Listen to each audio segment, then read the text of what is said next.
sun, the war's not over. The dawn's not that far away. Hop back on the saddle soon, you soulless soldier. The dark can consume your brain. All we ever wanted was a little air to breathe, but all we got are ashes of our old memories. They can try to take me down, but they can't take me to my knees. No, you'll never take me. Not my choice, but it's my blood to bleed. I'm fatal.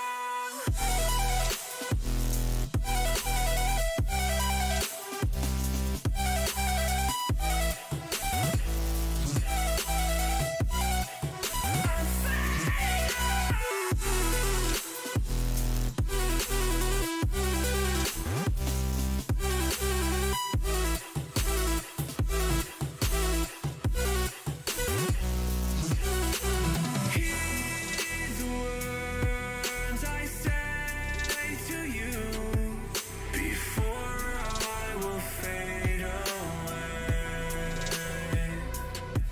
I need to know what you can do.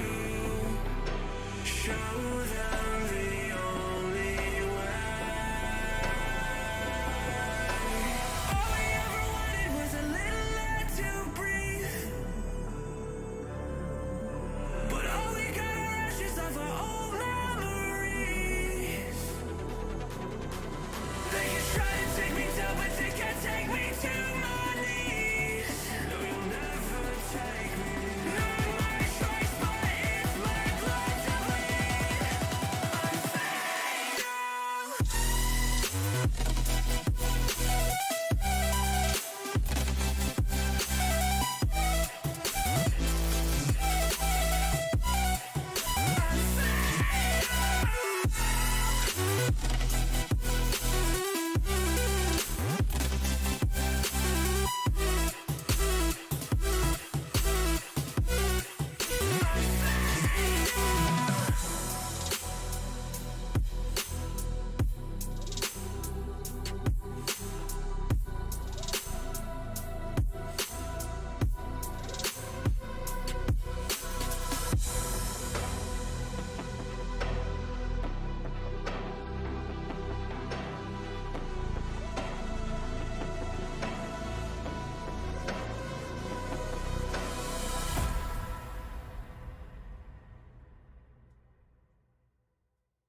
And good evening, everybody, and welcome to the World Center of Racing, where tonight we see the stars and cars of the FTF Grand National Series presented by Bar Visuals battle tonight on the Daytona Road Course in the Epic Gaming Network 100.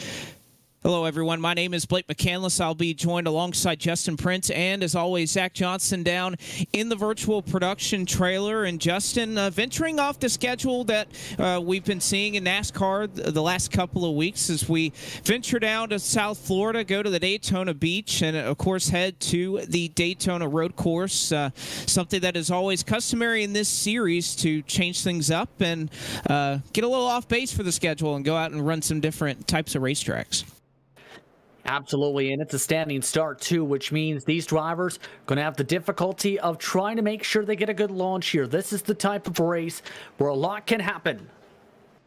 It is no time to go over the starting grid as we have 54 drivers ready to take the green flag. A standing start here in the dry oval at the World Center of Racing. How does 54 cars barreling off into turn one work?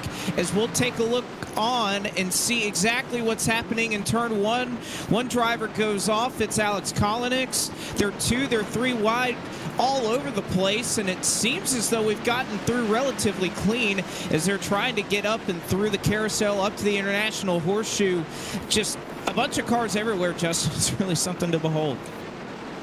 And drivers having a bit of trouble right now as several drivers fanning into the grass. Matt Danson makes it 3 wide with Christian Peterson and company. Evan Rice was able to dart his way up and through to get up to 8th position, up 6 positions at the start. But the best launch went to Brandon Hawken for sure off the jump. He was able to make it 3 wide to pass by Walsh and Reynolds to take over that race lead. Hawken, of course, one of the most experienced road course ringers in this series. One car is off in the dog leg. It is Luke Breitschoff who was taking an exit, as well as several other cars who are getting back onto the racetrack. It looks like Seth Noel took a plunge outside of the International Horseshoe as many of the drivers work onto the banking of NASCAR 1 and 2. And for sending that many cars off into the first set of corners, it looks like we've gotten away without too many issue. One car is off the pace. Matt Danson working into the backstretch chicane. Seems as though he's picked up a fair amount of damage on his VRS Logitech Altis Esports Chevrolet, and the caution is out. We actually have a full course caution being flown, as it looks like a couple of drivers got tangled up heading into the backstretch. It looks like Chris Wetz may have gotten a good piece of it. Alan Balanchino, Brett Pancari, the winner from Talladega. Wetz was stopped and into the inside wall. And, we were worried about this, Justin. We had the potential for a full course caution to be utilized if the track conditions warrant it. And it looks like that's exactly what happened here. Another driver went off. It looked like Matt Danson went into the grass once again. So chaos on lap number 1 at Daytona. Chaos and then some, to say the very least. By the way, the driver who got into all those air drivers to spark what happened at the bus stop was Alexander Russell.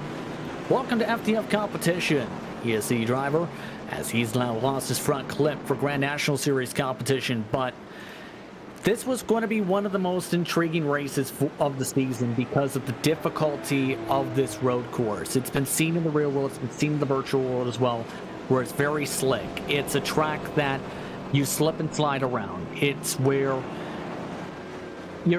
for many, they may not be used to running a stock car on this Daytona road course.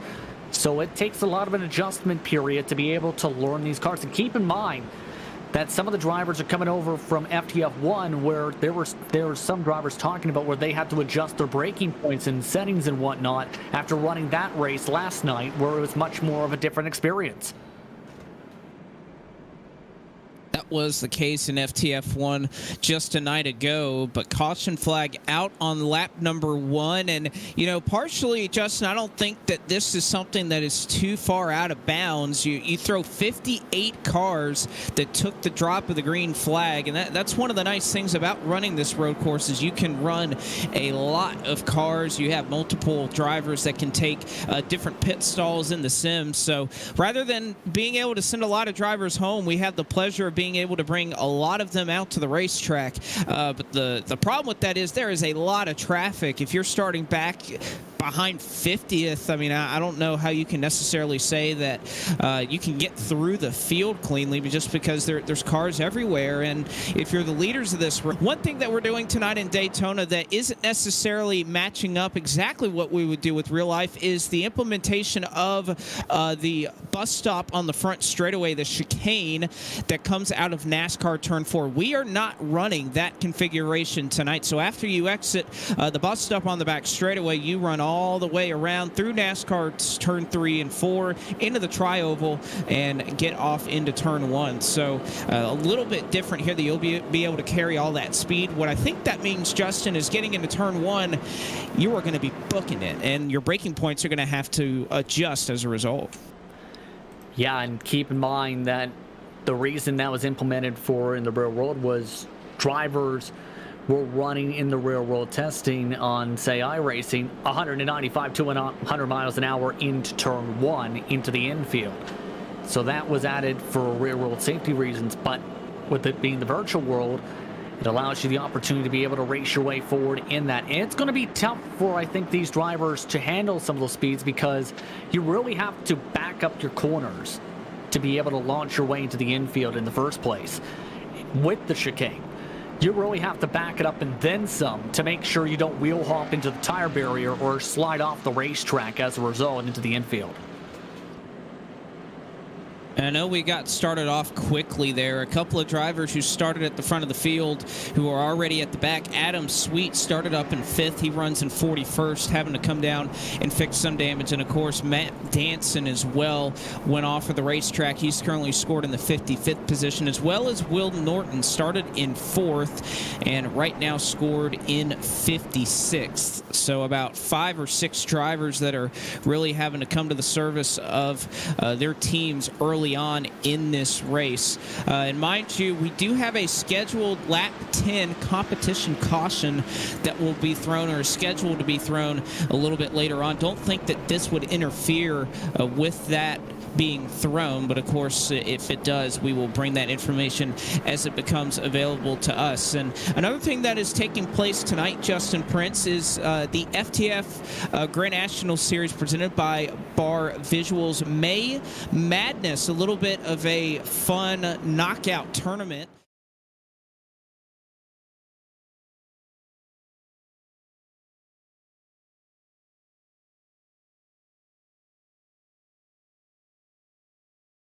That will take place in a knockout style tournament, one race, and it's pretty simple. You have one opponent each week, and if you beat them, you move on. If you do not, you get eliminated. We've already had a couple of drivers that have advanced through their opponent not making it out to the race tonight, but this is what the bracket looks like, so a little more fun for these drivers to try and compete for a prize at the end of this month. Yeah, it adds a little bit of more fun, absolutely. And it also adds a race within a race within a race within a race. Yes, you heard that right, where it adds so many layers to the race that you're now having to battle, because you're not only having to battle against your fellow competitors, but you're also going to have to battle against essentially a rival for the week. It's almost like a built-in rivalry system that you would have from some of the video games of the past, for example, where you compete against somebody and they're assigned as your rival, where you need to beat them for a specific goal. It's that type of a system with this bracket. It is, and this is not the first time in FTF competition that we have seen a similar style bracket like this. Of course, it's been something that over the years, even in NASCAR Racing 2003 season, that has been utilized over the course of time to make things a little interesting, and of course have some prizes available for whoever is able to win that. So I believe the lights are out on the iRacing Porsche pace car, as the safety car will make its way to pit road, I believe, here in just a moment, and that's exactly the case. Field going to come under the control of not a shocking name to see up front, Brandon Hawken, as the green flag is out. He and Osen Walsh, Mr. David Walsh, side by side as they work into turn one. Hawken able to scurry away by about a car length. He's going to bring the field with him, and with that competition caution looming at lap 10, we'll have to see how aggressive these drivers are getting into turn one. So far, so clean. Matthews Wack was 3 wide for a moment. They're 3 and 4 wide back in the pack as a little bit of smoke, and one car is turned and into the infield grass here at the beginning of turn one. A couple of drivers go off, and that is going to throw us another caution flag. Alan Balancino, Robert Dorman, Matt Horton, Andy Margot wrapped up in this one, and once again the caution flag out for the second time, a full course caution once again. And I thought we were going to be safe until we got towards that little kink before the horseshoes, where Horton, I think, didn't realize he was 3 wide for one, where Smith came up the middle. There was Dalton Cowden as well. That sent off Cowden off the racetrack and sent everyone else launching off into the grass. So unfortunate circumstances, but understandable the reason for the caution flag, with several drivers being launched off to the grass. And this is one of those things, again, with that competition caution looming, you have to wonder how aggressive you want to try and gain that track position. And, you know, I think this is also the case, Justin, that one car gets out of shape, and because of the quantity that we have out here at Daytona, 58 cars on track, you know, it's a lot harder because there's, about 15, 20 more cars than what we're accustomed to seeing in this series that you can come across traffic, have to battle with, or you end up seeing more 2 and 3 wide at the back of the pack. So it's just a greater quantity that really lends itself to when one car gets out of shape, there's just a greater possibility of somebody else going off and getting involved in that. Of course, the caution flag in FTF road course competition sparingly used only for track blocking purposes. Other than that, they are free to pretty much race along in any conditions as long as the track is not blocked. But it feels like at the beginning of this race, these drivers getting very aggressive with how they're having to get through, and it looks like the first about half of this race maybe run behind a safety car as we have our second caution flag, and as far as we know are still planning to have that competition caution utilized at lap 10, which will only give us about 3 or 4 laps of green flag racing before that we would come to that point. Keep in mind that competition caution make things interesting for how the strategy will play out for these respective competitors. But when it comes to running with this large field, keep in mind for endurance races as a whole, the first hour is expected to be filled with potential for trouble because of the amount of cars all bunched up together until they all separate out. I think if we get to a point where everyone separates out, then we can get ourselves a long run once we get past the competition caution point. So in other words, the drivers just need to calm down and take a deep breath right now and get themselves into a rhythm, because right now the rhythm's being disrupted with how the drivers have been running in terms of the aggression levels so far. I tend to agree with you. All it takes is a couple of laps to really allow these drivers to get separated for the most part, especially when you think about the caliber of drivers that we have at the front of the field tonight. I don't think it's any shock to anyone that knows FTF or road course competition to see the likes of the names that we see up at the front of this field right now. Brandon Hawken, Blake Reynolds, David Walsh, all very competitive when we went to Road Atlanta about a little over a month ago in this series. And not shocking to see a lot of those same names up front here in this race. A couple of drivers have stayed on pit road and have gone multiple laps down. Matt Danson, Wyatt Tinsley, and Rich Jamison, they all were on 56th through 58th respectively. But otherwise, out front, it is still Hawken, Reynolds, and Walsh, your top 3. And I think that goes to show that, the same guys are going to be able to be really fast whenever you talk about these road courses, figuring it out in these stock cars. These are 3 of the best that always come out for these road courses for FTF. Absolutely. So, and it shouldn't be surprised to see that top 4, absolutely. Walsh has been great in FTF1, was one of the most dominant drivers in one of the opening rounds of the campaign, pardon me, for this season. Blake Reynolds has been known for running endurance races, his free time, and runs in various different road course events. Brandon Hawken, of course, as well, someone that has been very successful in Porsche events based out of Canada and has already won prizes based on that run, has been one of the most successful drivers in road courses in FTF competition iRacing. Then you have Kenny Brady, who we haven't talked too much about so far this night, who is up there in terms of iRacing total in the 6,000 bracket, and someone that runs a lot of road course races as well. So you have a lot of the experience rising up to the top right now. The interesting thing is going to be, Blake, which drivers that we normally would not see run on the road courses, who run primarily stock cars, that rise up to the occasion. That's where I'm keeping my eye on drivers like Valentine and other drivers who are looking for a bit of luck, who are still in the heart of the pack, like Preston Pardis and whatnot, who are known for being good in real-world racing on road courses, here at Daytona in particular, but just didn't qualify well.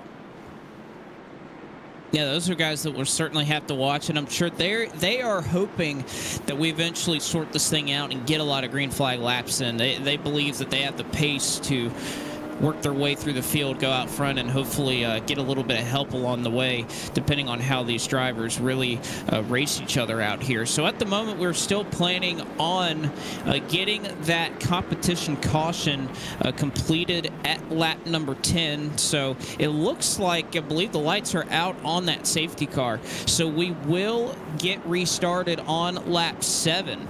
So I believe that'll give us, 4 laps of racing before we get that competition yellow. So virtually, this is just an opportunity, Justin, for a lot of these front guys, I'm sure, to just get a couple of laps in.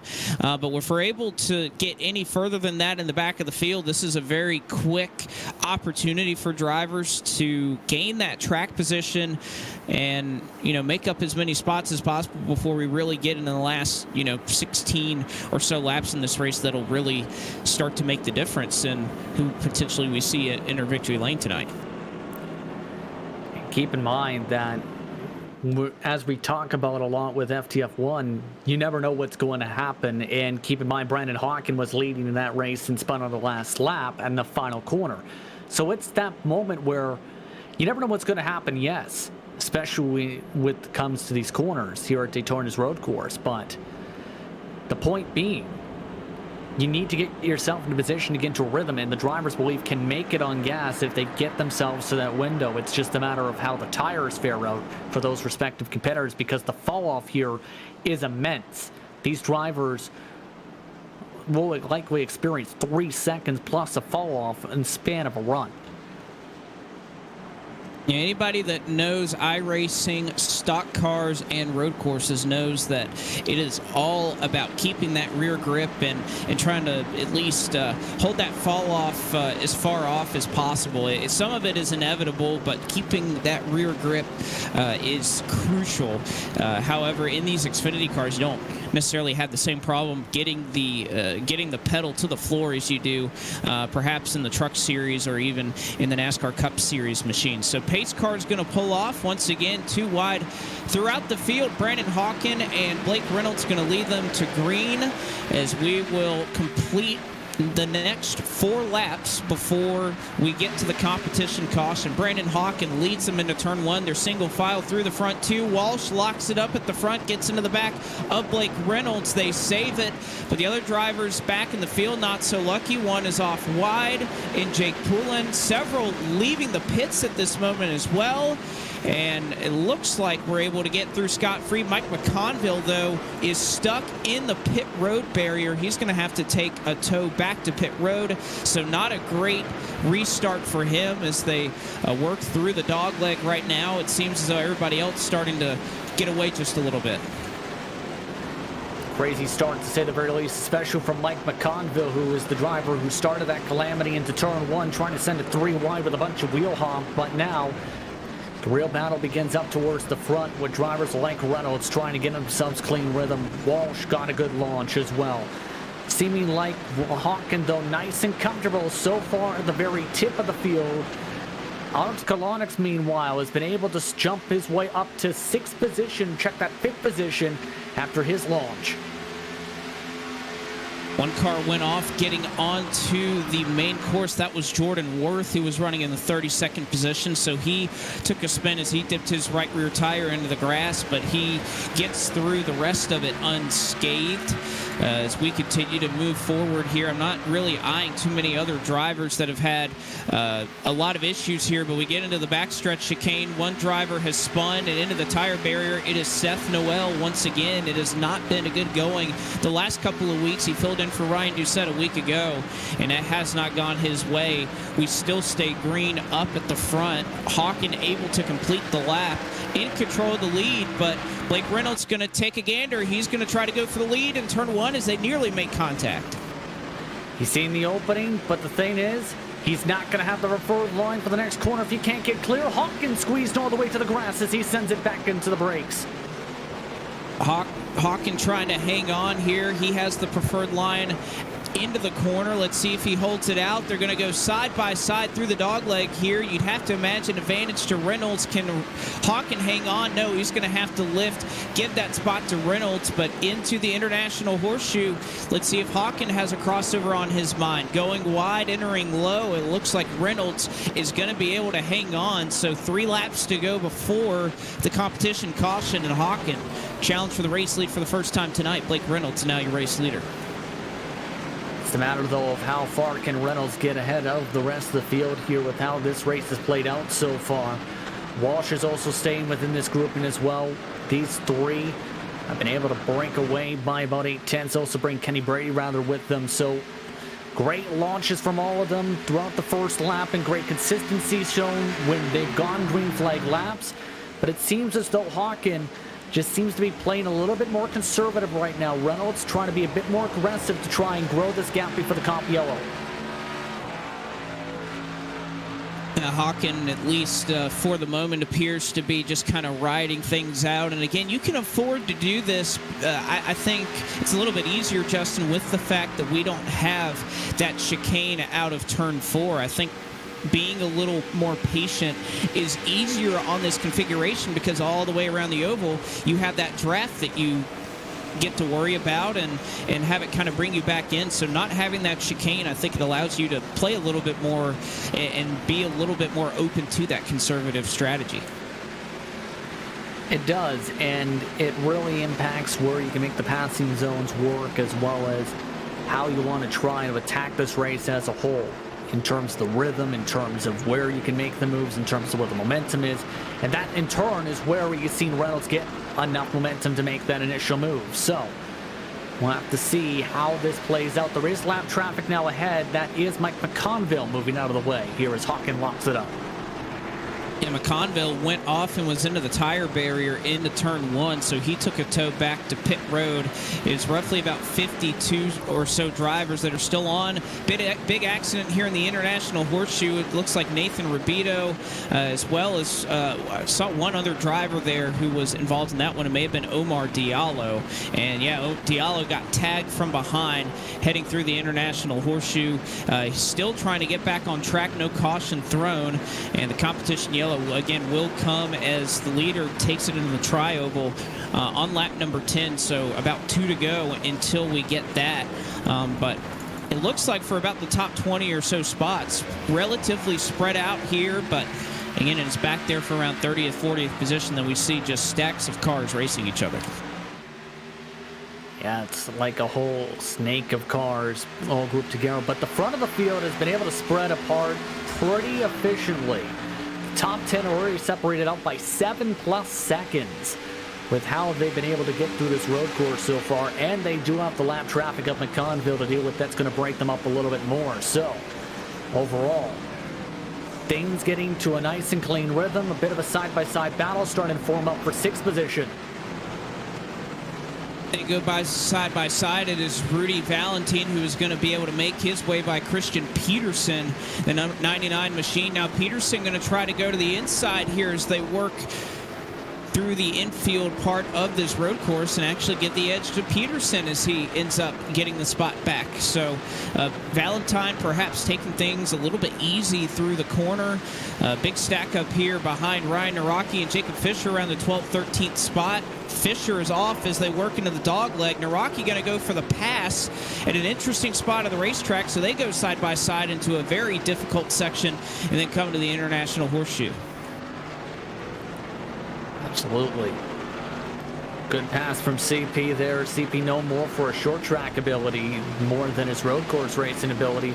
He's done a very solid job, though, on recovering after a poor start to this race where he was shuffled 3 wide and had to go into the grass and lost several positions. But now he's one of your quicker cars on the racetrack. He was within 1/10 of a second of the leader's pace last time by once he got into a full saw on rhythm. And now is slowly reeling in that top 4 grouping in front of him. Well, he's not going to have much more time to try and reel in those drivers as Reynolds now in the middle of NASCAR 3 and 4. And imagine that as he comes to the approach of lap 10, or the end of lap 10, rather, the beginning of lap 11, that we will see the competition caution coming out in just a couple of moments. And there it is. So third caution of the afternoon. This one, a competition yellow that will allow this race to be broken up. And it's the third caution of the afternoon, and not a ton happening up front in that stage, but Reynolds able to get control of the race over Brandon Hawken. That's the biggest story so far.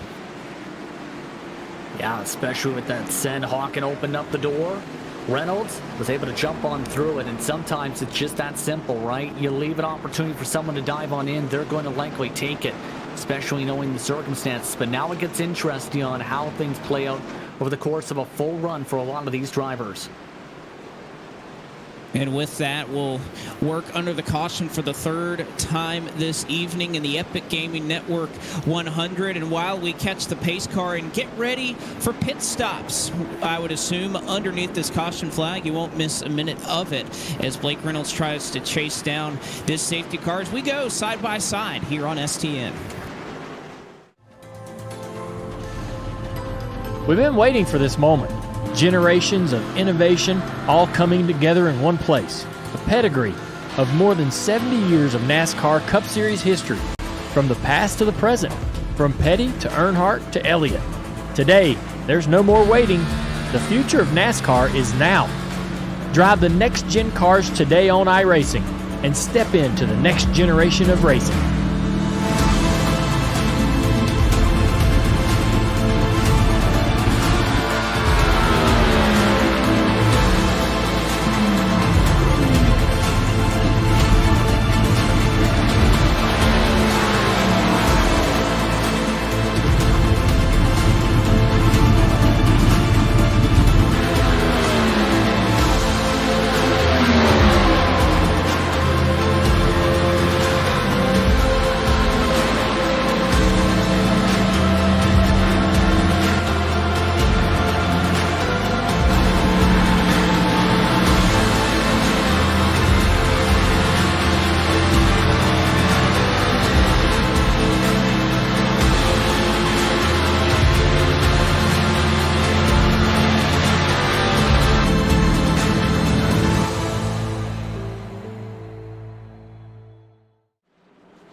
Back with you here for coverage of the FTF Grand National Series presented by Bar Visuals. Blake McCandless, Justin Prince, along with you here from the World Center of Racing, where we have been put under the caution flag for the third time this evening. This is the competition yellow that was scheduled at the beginning of the race, and for all intents and purposes should be our last caution of the day. Of course, the opportunity still stands for a full course yellow should it be warranted, but we're hoping it's the last time that we'll be put behind the pace car and having to pace around here at this juncture. But an important segment of this race is going to take place in just a couple of moments on pit road. Blake Reynolds is in, and this is going to be pretty interesting, Justin, not only because of how important gaining these couple of spots can be on the restart. I mean, we have over 50 cars, so we have more cars than pit stalls here. So there are going to be some drivers who in the virtual world, they're sharing their pit stall here. So this is going to be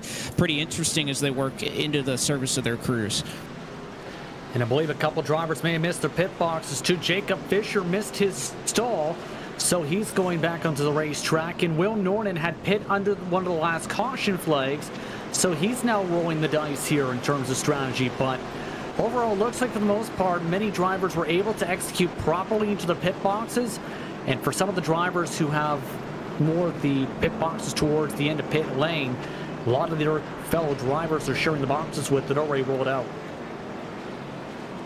That is the case, and it looks like up front a change is going to take place once again. That third pit stall paying dividends for Brandon Hawken as he goes to the race lead, and it looks like he passed Blake Reynolds on pit road. So change for the lead out front onto the pits. We'll shuffle things up a little bit in the running order and give Hawken control of the race when we go back green as far as all the drivers who came down pit road. There are some drivers that are out on the racetrack right now. I believe the lights are out on the pace car. So we may have a handful of drivers who may have short pit that caution, and of course that's something that is within the rules. They don't close the pit lane before the competition yellow here at FTF, so it looks like Jake Poulin, Will Norton, as well as Seth Noel going to take advantage of that. And again, Justin, I like the call here. You get the track position, you get away from a lot of the chaos back there, and at the end of the day you may have a lap older tires, which granted will make a difference. Any amount of laps you have on the tires here at this road course seems to make a pretty significant difference, but it's definitely worth the track position that you would gain being able to restart at the front like this. Yeah, but it's only some of them. Like Will Norton and Arnold Columbia are the drivers who are among that short pit strategy, which I think is a smart call, especially since they were able to save gas to be able to potentially make it under the caution. But for drivers like Jake Poulin and Seth Noel, it's an interesting call because they have not pit yet in this race. Wow. So that's going to be where you almost have to wonder what the thought process potentially is here for those drivers who are going to be starting first and third respectively.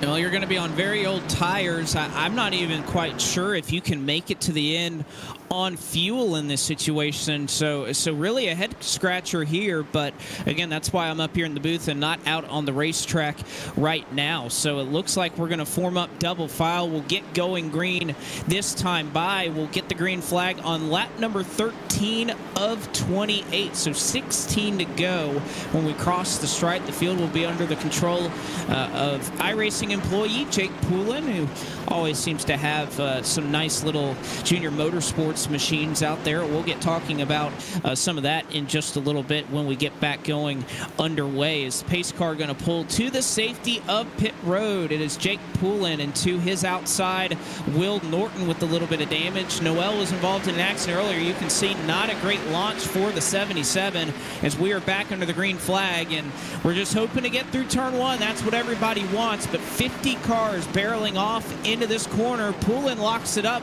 from the lead. That's going to create some smoke for the rest of the drivers. 2 by 2, even 3 wide, even 4 wide, working through turn one. So far, nobody off, nobody has spun. We get through that safely as we work into the International Horseshoe. Now, the interesting thing is going to be how Brandon Hawken and Blake Reynolds get their way back past Poulin and Norton potentially here, because they've set the tempo, they've got the fresher tires here. But if either of them one get held up here trying to make the move, this is going to open up a similar opportunity to where Reynolds jumped in before, as Hawken all over the back end tires, getting a bit squirrely coming off the corner. Hawken trying to slide his car around and get past Jake Poulin, but he lost it to Will Norton. Now they'll go side by side as they work up into NASCAR turn one. Hawken on the bottom. He's going to get the little bit of draft from Jake Poulin, and can he get to Poulin before the backstretch chicane? It looks like he's going to be able to do so. So Hawken, with that momentum, you'd think that the 00 is going to have to surrender the race lead here. He's going to get it between he and Blake Reynolds. So Poulin, a little bit of a barrier here for Hawken to try and make up a little bit of ground, get away from Reynolds, who was stuck behind the 00 as they went into the backstretch chicane. So Poulin going to protect the bottom here at Daytona. Reynolds is going to go and I think give him a bump draft, but instead he'll look to the outside. Not a whole lot of time to be gained though, staying outside of that draft. So Reynolds onto the front straightaway. He'll look to the outside of Poulin, believe he'll have second here, but it's going to be interesting here. Old tires for Jake Poulin working off into turn one. And here comes Walsh with the major sent to the outside. Oh, Walsh missed it. He missed it and then some. He tried it, but that was not going to stick whatsoever, all the way up into the cones, in fact, trying to send it. Yeah, it looked like he was heading for NASCAR turn 1 with how hard he sent it right there. He's able to get back on track, but he'll lose a lot of ground to those race leaders as the top 3 get away. Christian Peterson able to get by Jake Poulin as well, but Hawken able to make hay with that advantage that he got, about 5 or 6 car lengths now that he sports an advantage over Blake Reynolds with the fact that he was able to get by Poulin there on the back straightaway. More cars locking up into the West Horseshoe behind them about for the 15th position, but so far so good, they're able to get away. Been interesting how that's played out, but the thing is, Reynolds has been strong coming out of the bus stop, I've noticed so far today, Blake, where he's been able to gain a little bit more time compared to that, but some of these air battles are starting to go around to where cars are spinning around. And that was Ryan Naraki that spun around, getting back onto the main course here at Daytona, back onto the oval. He went for a dip outside of the last corner in the infield section of the road course, so Naraki going to lose about 8 spots, or counted about 10 spots through that spin, so he'll have to do a little bit of work to make his way back up to the front of the field. They've spread out for about the first 10 positions or so single file. Rudy Valentine all over the back of Arnold Columbia just outside the top 10 trying to make up some spots. New fast lap also set at the very front of the field, by the way, from Brendan Hawkins. So the strategy hasn't worked out for the drivers who elected to stay out under that caution flag period outside of Poulin and maybe Columbia, who is a plus 33 right now.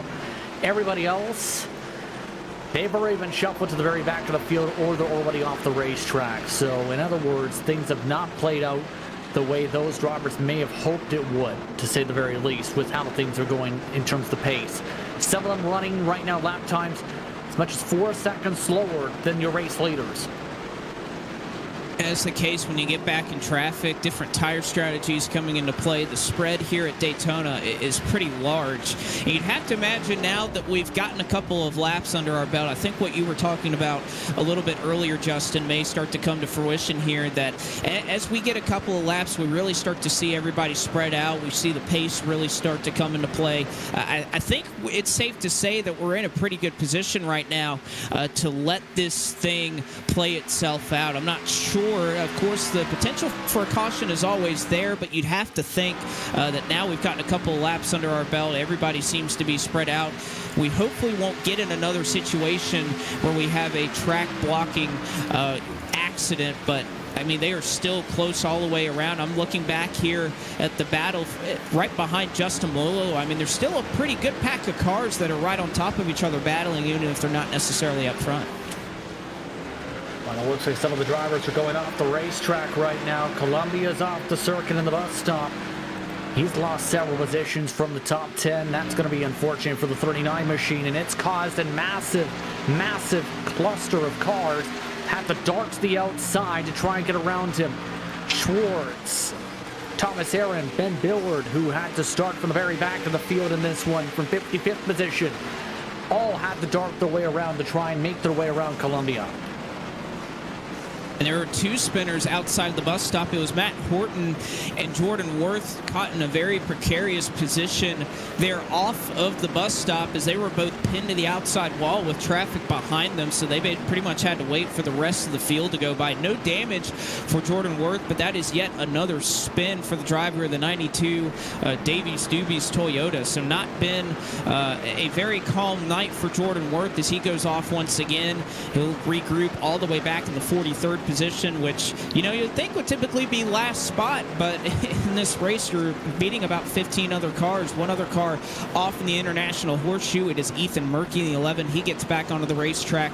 We stay under green, so it's been an adventurous night for a couple of drivers, Justin. And one guy that I want to give a shout out to, you got a shout out earlier today on FS1 watching the NASCAR Xfinity Series race. It is Ryan Williams, who we mentioned him at a bad time. He lost a couple of positions there getting out of the road courses. He had to miss Casey Nimitz right there.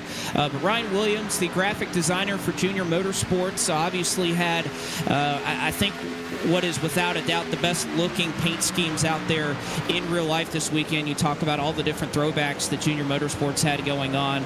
Obviously, Justin Allgaier's that won the race, a nod to Dale Earnhardt's Taz machine. They ran in the All-Star race a number of years back. Obviously, the 2001 Pepsi 400 scheme that Josh Berry adorned this afternoon, and of course the Darrell Waltrip throwback that was run by Michael Annett. That's all spearheaded and designed by Ryan Williams, who did a tremendous job. Designs a couple of cars in this sim as well, but always nice to see some guys that get their start in sim racing be able to make that move into real life and be able to see all their work compete on the track, both in iRacing and of course in real life as well.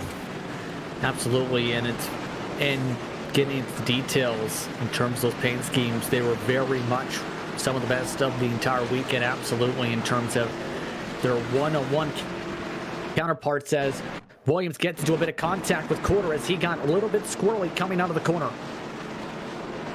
He gets a little bit sideways. He's able to make the pass on Ethan Quarter eventually. Quarter with the apology there as he got a little bit loose. So nothing but a little crinkle for Ryan Williams is all he gets out of it. But it looks like they're able to get away. Okay, still some hefty traffic in front of them. Dylan Smith locking it up as they went into the West Horseshoe. There is still several drivers stacked up on top of one another, racing here outside of the top 20. Tight confines here at Daytona. Not a whole lot of room to go, and you know, this is really when you get in the mix of those cars that have a bit of damage. The tires are falling away, so this is where the action is really interesting outside the top 20.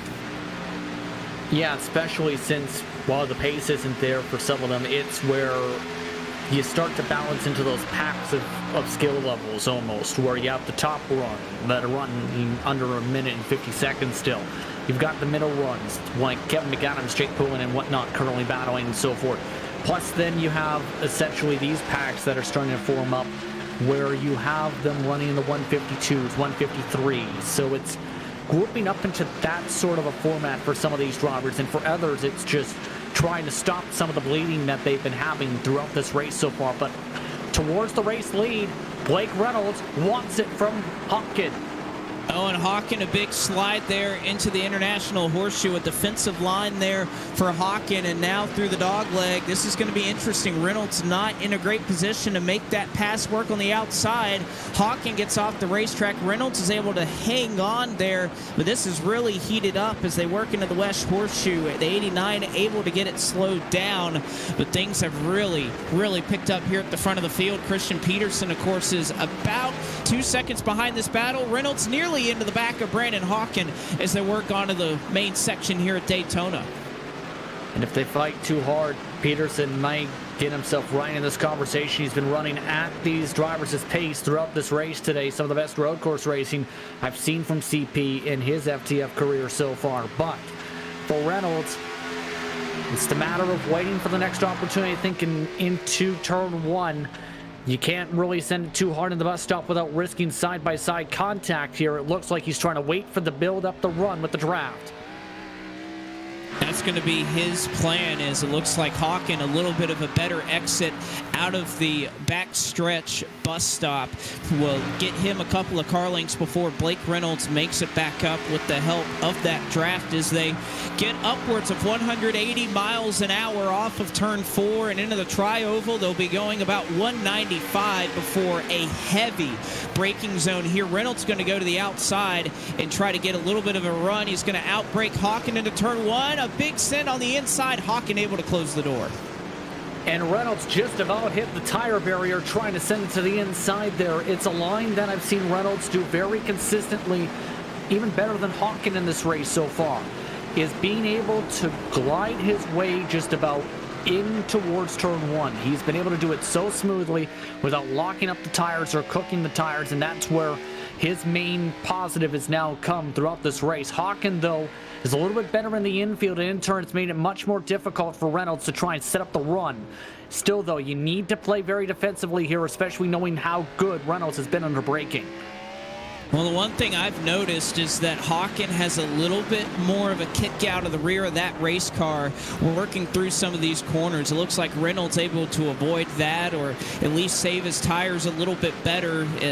From what I'm able to see, Hawken perhaps struggling with a little bit of a looser condition right now than Blake Reynolds, but as these two battle, they continue to scurry away. They actually lost a little bit of ground to both Christian Peterson and David Walsh, who run in third and fourth, so we'll have to monitor the gaps that these race leaders will have. A big issue, I've heard from the 26 machine, something happening as Seth Noel ran off the course. He's right now on pit road, so the Zupals machine on the pit road right now, so perhaps not a good ending for him. He's had a very eventful night, but we're going to cross the stripe this time. It'll be 9 laps to go, which here at Daytona will just be probably a tick under about 20 minutes with just short of 2-minute lap times here. About 150 is the range that we had, a 150.6 last time. But Hawken into turn 1. Reynolds, a big send on the inside. Hawken has to give him the space.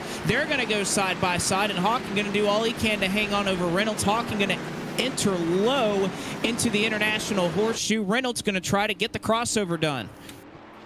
A nice cross to get himself to the inside, but Hawken's got the preferred line for the dog leg once more. And this is not going to end well if this keeps on getting as aggressive as it's getting right now, keep in mind. Interestingly enough, some drivers elected to come down to pit this time by, so it's going to be interesting how this plays out now for some of these competitors. Blake Reynolds doing a tremendous job right now of applying pressure to the 89, not getting into him, but making him worry about every mistake that he could potentially make. And now as they work out of the road course section, here comes Blake Reynolds to the inside of the 89. He has that position, and as they work into the degrees of banking, they'll go side by side, and it looks like Hawken is not going to be able to hang on much longer. They'll still stay too wide onto the back straightaway, but it looks like Reynolds not able to shut the door. Hawken into the braking zone, gonna have to give it up.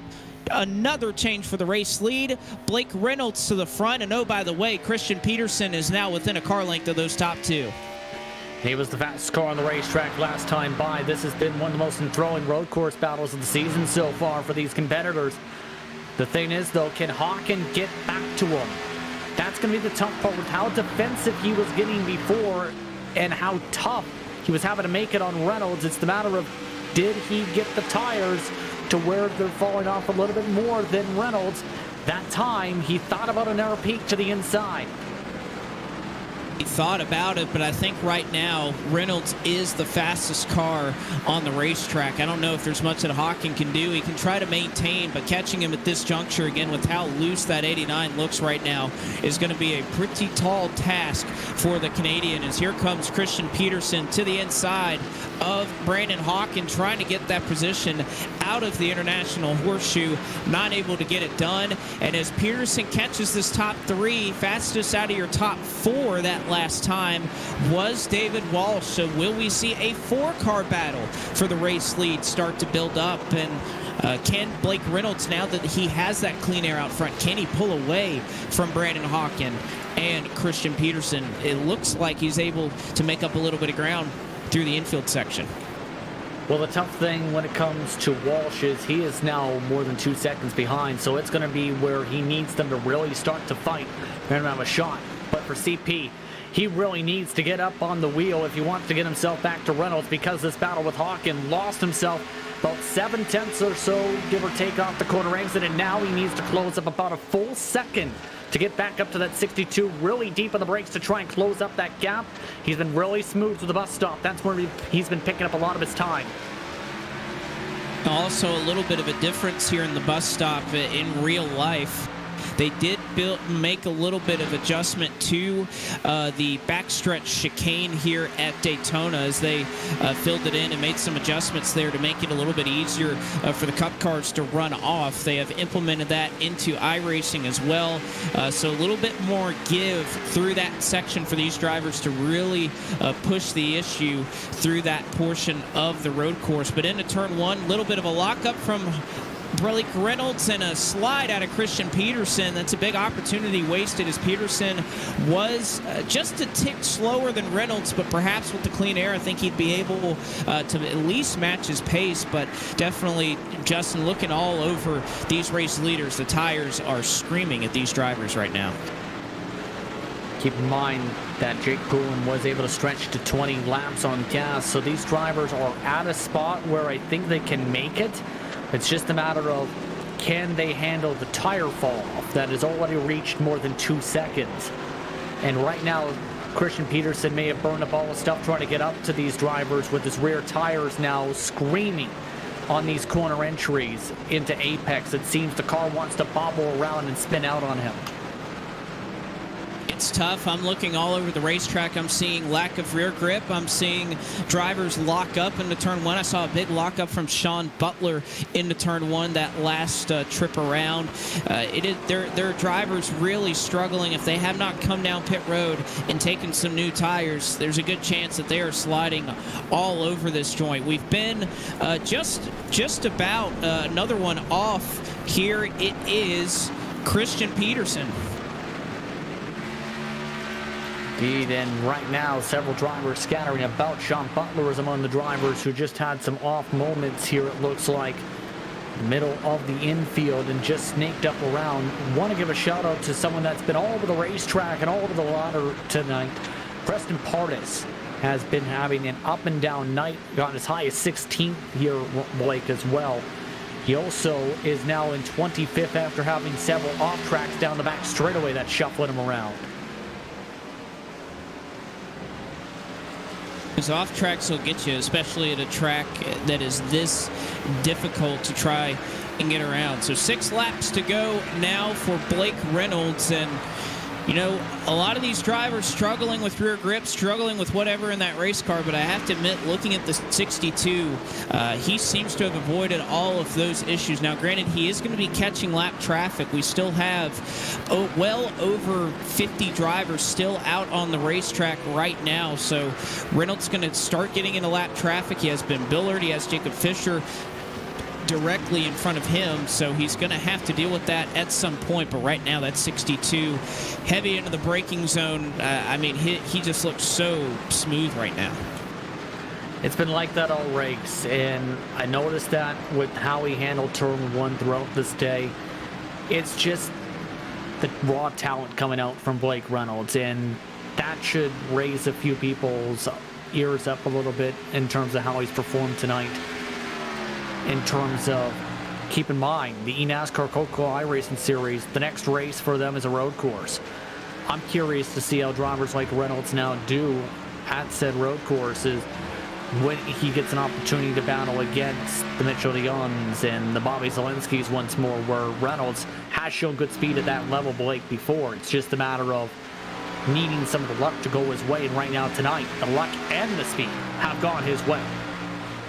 Yeah, I was about to say many of these eNASCAR Coca-Cola iRacing Series drivers in peak condition when you talk about preparation. I know always for a road course there's a lot of practice and testing that goes into those efforts, and perhaps that's magnified when you go to somewhere that many of these drivers prior to the announcement of Circuit of the Americas probably hadn't driven much in their lives in any type of sim. So a lot of learning for these drivers. You have to imagine that many of these guys who want to get up into the top 10, who may think they're at 25th place pace, but eventually want to make their way into the top 10 at a very challenging road course like Circuit of the Americas.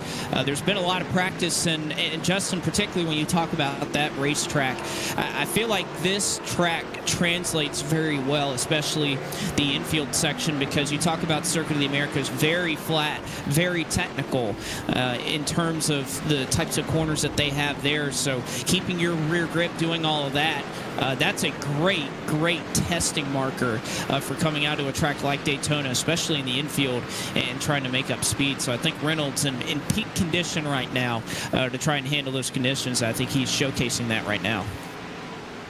I think so indeed as well. And keep in mind, Walsh has been able to move his way up into third position, able to pass by Brandon Hawken. He's been having comparable pace, I should rather say, to Reynolds. It's just been, for him, a matter of the luck and just the matter of the pacing. He might get up to CP, but that might be the furthest Walsh can get. One car has just exited this race. It is the 018 of Omar Diallo, who we mentioned he was caught up in a spin several laps back into the West Horseshoe.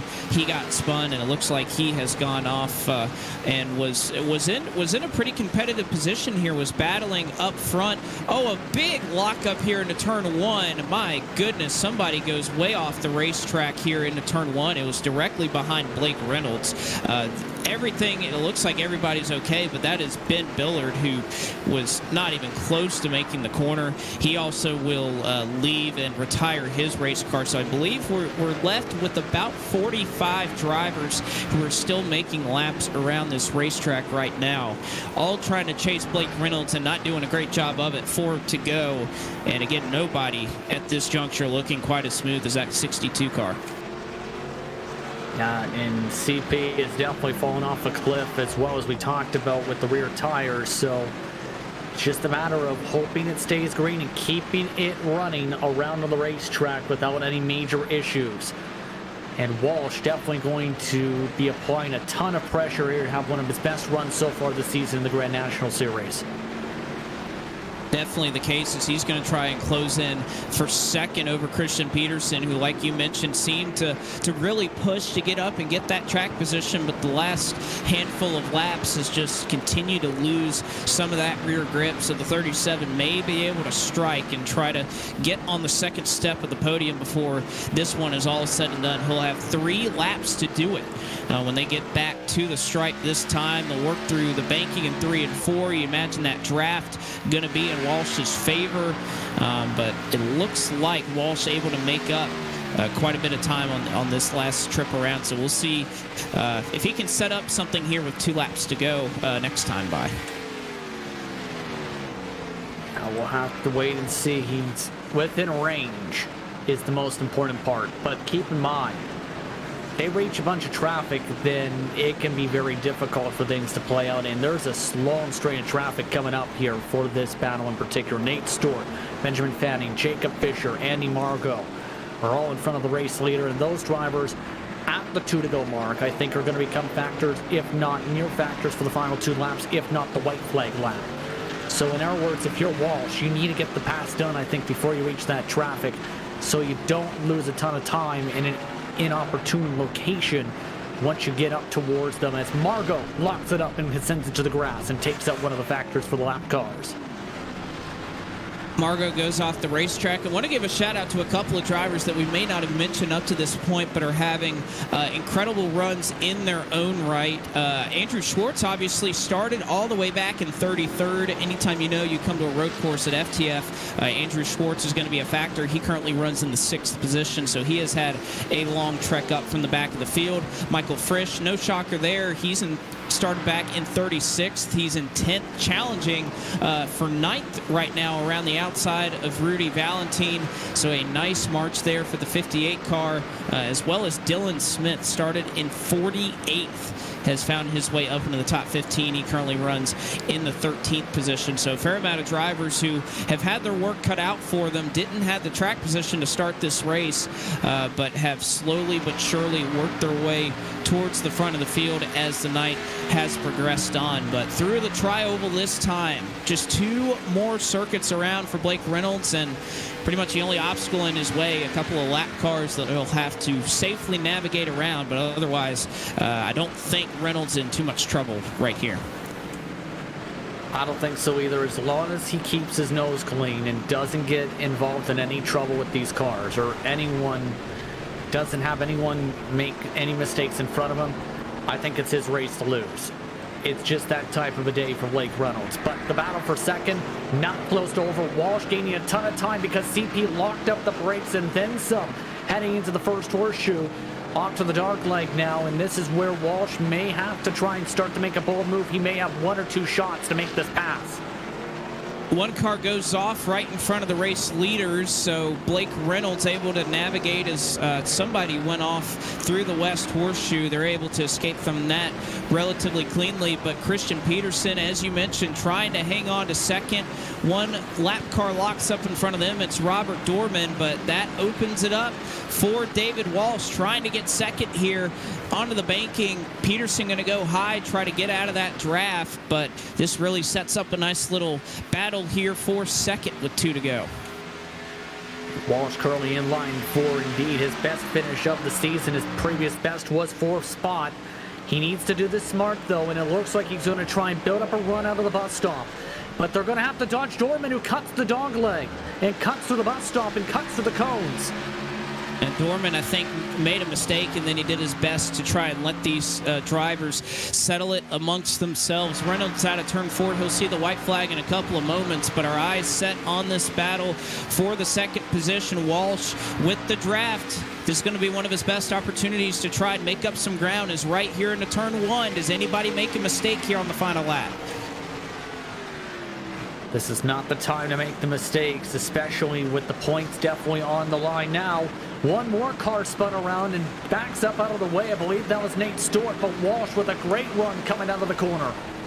And Walsh on the outside here. They'll work into the International Horseshoe for the final time. 99 enters on the bottom. Walsh going to try to get the run off, but a stellar job there on the defensive line for Christian Peterson. Will give him the run off for the corner. And the West Horseshoe going to be where Walsh looks to try to get it done next. Not going to have a run here through the dog leg, but we'll see what happens here. 99 rather, to the bottom. And we'll see, can Walsh get the run out of the West Horseshoe? The 99 is loose in front of Walsh. What a save to drift it around there. And now Walsh may just have the bus stop to be able to boldly send it in. And it's the matter of if he's willing to do it. He's using the bumper. He tried to do it, but it did not get that 89 out of shape. He somewhat slides up onto the banking, but it looks like he's going to be able to block whatever move that Walsh wants to make, and that's exactly what he's going to do. Trying to block any of that draft. We'll see what Walsh is able to do. He's going to try to go low as they enter the bus stop. Here they go into the backstretch bus stop. Here comes Walsh. Here comes Peterson. Peterson able to make it stick from the outside, and Walsh, I don't think he's going to be able to do it. What a corner made from Peterson. Walsh slides off, and I think that's going to do it for our battle for second. But off of turn 4, without a challenge in sight, Blake Reynolds, hands down, the fastest driver tonight. He's going to come to the checkered flag and win the Epic Gaming Network 100. Give it to Blake Reynolds. Give second in a great battle to Christian Peterson over David Walsh in third. What a run for Blake Reynolds, and what a battle for second. Great job for CP to be able to hold on with how aggressive it was starting to get there. But in the end, Reynolds had the best long run pace and showed it, running up to 0.4 of a lap quicker than the rest of the field. And I think there's no doubt about it that Blake Reynolds was the man to beat, and he showed exactly why he is a great contender at these road courses in FTF competition as well. Continue to work through here. Of course, the results are not final until everybody crosses the start-finish line, and of course, with this road course, we still have a fair amount of spots that are still battling for position coming to the line. Plenty of spots are still up for grabs throughout this field.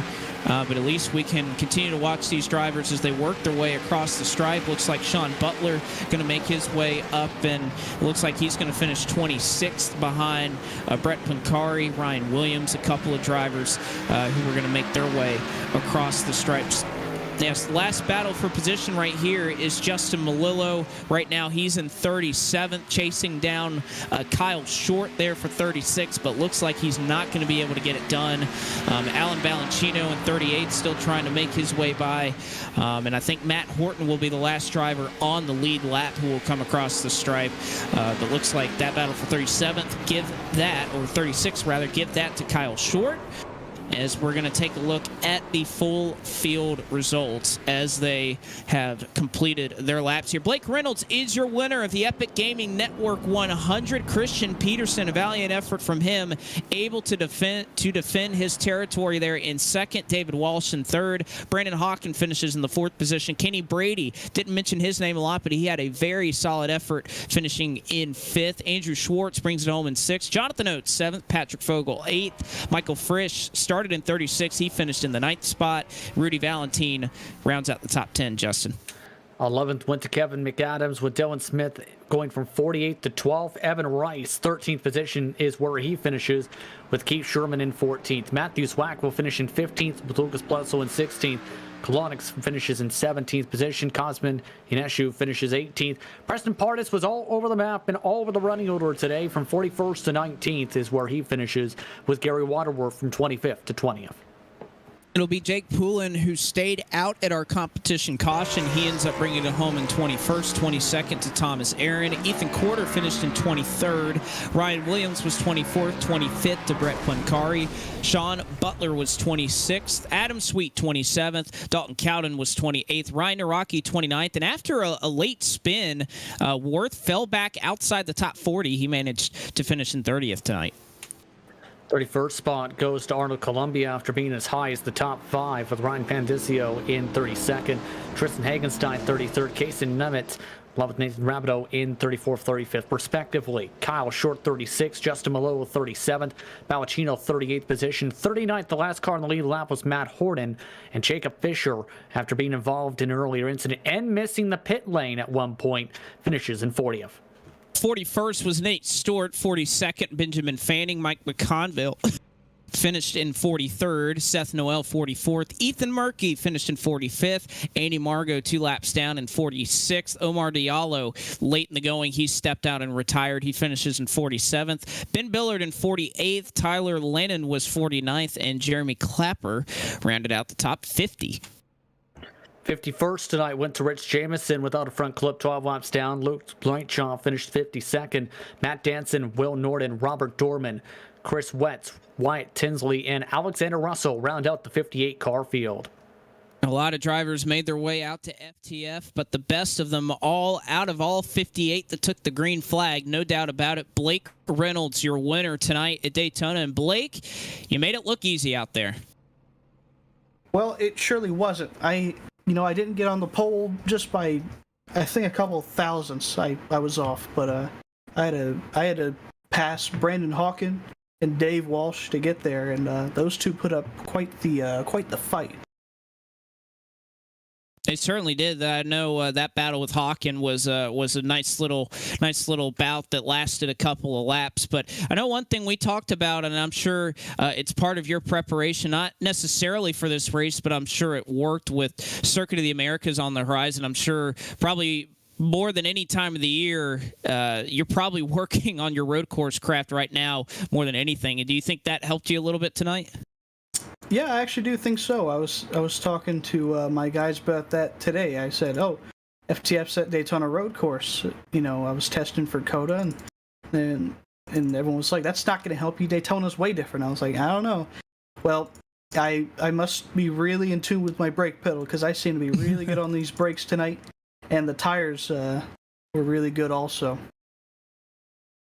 Yeah, it seemed like, especially after lap 5 was when you really started to flex your muscles. Being able, everybody else, I mean, we were looking all over the racetrack, sliding, locking up, but it just never seemed that 62 got out of shape. Yeah, she drove good. Set was really well balanced for a fixed set with a gear change. That was a really good set. Obviously, the track cooling down with the nighttime coming, that helped a bit too. Really racy. I love the stock cars around here because you can pretty much go side by side in almost every corner. If you get the right people, like Brandon and Christian and Dave there, you can have quite the show, quite the race. It's always a pleasure to race those guys, and yeah, put on a good show. It certainly did. Well, before we let you go, we'll let you shout out anybody else. The former, I guess, helper up here in the broadcast booth for a race or two this season into victory lane, but we'll throw you the mic one more time. Sure thing. Everyone at FTF and the admin team, Dalen Parr for sponsoring this effort with me, Kyle Riley, Brian Mercurio. Ryan Vargas just made a start in this car, and I believe Kevin McAdams is also going to do a race or two in this vehicle. So, thanks to all those guys for sharing this car for me. We're going for the owner's title. And I got to thank my Twitch chat.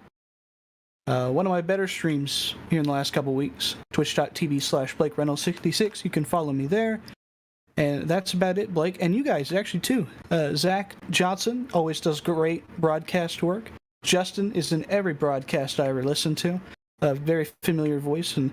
And same to you, Blake. I'm very familiar with both your commentating styles. And thank y'all for allowing me to come up to the booth every now and again. Well, we appreciate it, Blake, and we'll go ahead and let you celebrate that victory tonight. Thank you. Blake Reynolds, your winner tonight at the Daytona Road Course, and bringing it home in second. He had a nice battle with David Walsh here at the end. Justin Prince has caught up with Christian Peterson. Yes, indeed. And first things first, talk us through that battle in the closing stages between you and Walsh, where it got really defensive to the closing stages. In fact, a little bit of bumper-to-bumper action in those closing stages. Yeah, it was pretty stressful. It was a good battle though. My tires were a little shot, and I think he had a little bit better rear tires, and yeah, he used the bumper just once, and then I think on the last lap it was coming onto the oval, I guess, and then I just managed to get through the bus stop good enough and beat him to the line. But it was a fun battle. It looked like fun indeed from up here, but tonight it seemed like a lot of drivers were having struggles with the rear tires. What was it like trying to balance that out with your rear tires? Because it looked like you were having to hold on to that race car a lot in some of those sequences.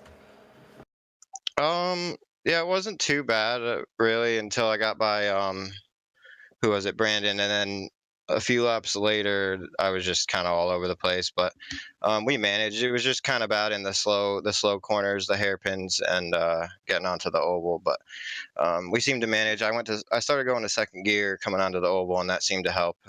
So yeah. Overall, an impressive night for you. For the next race for this series goes over to Dover.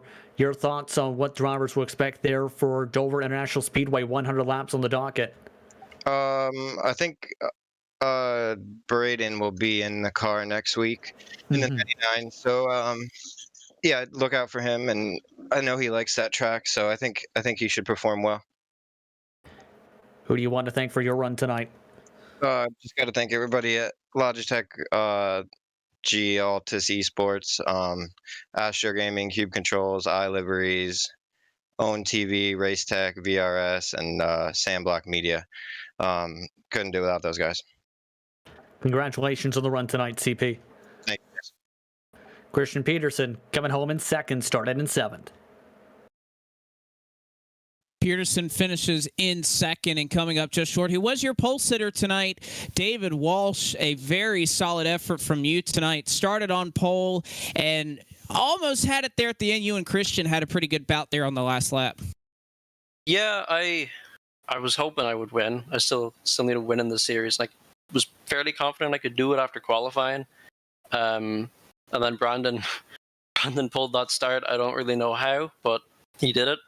And then I lost about a second to him laughing when Rich Jameson sent the field in the International Horseshoe. And then, yeah, just kind of flopped around for a while. There was one point behind Blake. I pressed the settings button on my wheel and it made it flicker for some reason. So I locked up and didn't really unlock until I was way off in the braking zone. So I don't think I could have gotten Blake if that hadn't happened, but I think I would have been surely in second because I would have had a lot more time to get past Christian and Brandon, obviously. Yeah, that definitely may have helped. But I know one thing I wanted to ask, especially here getting into turn one, a lot different here. I know, obviously, the NASCAR chicane out of turn 4 would kind of slow you down, but it just seemed going into turn 1 in particular, a lot of lockups because you were carrying so much speed. How much of a challenge was that versus, the just kind of the lack of speed you're carrying after leaving that chicane that they've had on the front stretch? It is definitely difficult to do it. It's quicker to lock up the left front a little bit. So you kind of, once you start hearing it lock up, you know that you can get off it and you're going to be fine. Like that first little bit of lockup isn't actually an issue. So it wasn't too hard especially after, 20, 30 laps of the track. It's fine. So I was putting the brake bias back 0.5%, just for there to help it not lock up because you are turning the whole time. And it's more difficult in this layout than with the NASCAR chicane, because with that chicane you can send it in a lot deeper, straighter, and it's just easier. Now, we do know also, again, we have a couple more road courses coming up in the schedule for this series. So what do you think about your odds? Obviously, you're strong every time we come out to these road courses. Do you think Circuit of the Americas is one you may have circled to go out there and run well and potentially win? Hopefully. I'd like to think I have a chance of winning at every road course, but I've either screwed myself or been wrecked at every one so far. I hate COTA, just like everybody else. It's a terrible racetrack, but I'm probably just going to practice in the session before the race, but so is everyone else. So I imagine I'll have as good a chance as any other track there. And then with Indy, Bathurst, the Roval, Detroit, if I don't win at least a couple of these road course races, I won't be happy. And hopefully I can win a couple of ovals as well this year. Well, we'll be rooting for you up here, but before we let you go, we'll throw you the microphone one more time. If you want to give a shout out to anybody, here's your chance to do so. Everybody at Nexus, Alan for the in-race entertainment, everyone on Team So You Can Let Them talking about with that, and yeah, you guys for the broadcast. Thank you very much, David. Well, again, congratulations on your third place finish, and we'll hope you'll get a couple spots better in the couple of road courses that we have coming up. All right, thanks. And Walsh brings it home in third. And Justin, about all we could expect here at Daytona with the sun setting, the cooler track temperatures. 58 cars made their way out. A little bit of carnage, a little bit of controversy. But at the end of the night, it is the road course regulars that show the way in your top 4. Yes, indeed. They kept it nice and smooth tonight as well. Blake Reynolds in particular definitely said it himself. He kept it nice and smooth, and that was one of the main execution points that you had to have when it comes to winning a road course race such as this tonight. You need to be smooth, you need to be consistent, and that's what Reynolds was, and that's why he won by as much as he did tonight compared to how some of the drivers fared earlier in this race. For sure. And before we sign off, we'll let you know about a couple of upcoming events here on STN. We'll get back live with you on Monday night, 8:15 p.m. Eastern Time. The Four Corners Racing League gets rolling from the Kansas Speedway. That'll be Monday night. Next Friday night, rounds 4 and 5 of FTF 1. Oh, Lord. Hockenheimring. God, Lord. I probably didn't pronounce that right, but yeah. Hockenheimring. Yeah, Hockenheimring. Wow. That shows you what a great knowledge I am on the road courses. So Friday night, 9 p.m. Eastern is when that will get rolling off. And then, of course, next Saturday night, the FTF Grand National Series presented by Bar Visuals visits the Monster Mile at Dover before, I believe, we venture off into COTA in 2 weeks. So if you like road courses, you want to watch this series. So, of course, Dover will happen next week. But that'll wrap up our coverage tonight from the World Center of Racing. So, for Zach Johnson down in the virtual production trailer and for my broadcast partner, Justin Prince, I am Blake McCandless saying so long to you tonight, where we bid you farewell. And congratulations to tonight's winner of the Epic Gaming Network 100, Blake Reynolds.